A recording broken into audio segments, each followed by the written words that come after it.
मुहिबुर रहमान आज बारिए हम आपका साथ है ग्रामवासी করছে দোয়া মুহিবুর রহমান জিতবে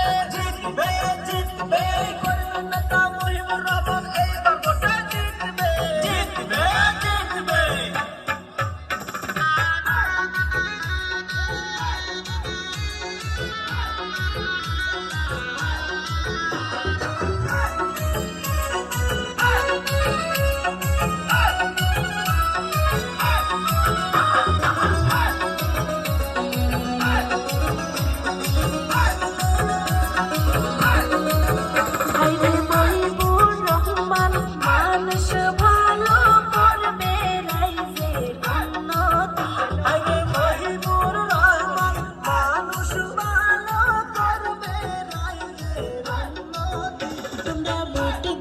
সবাই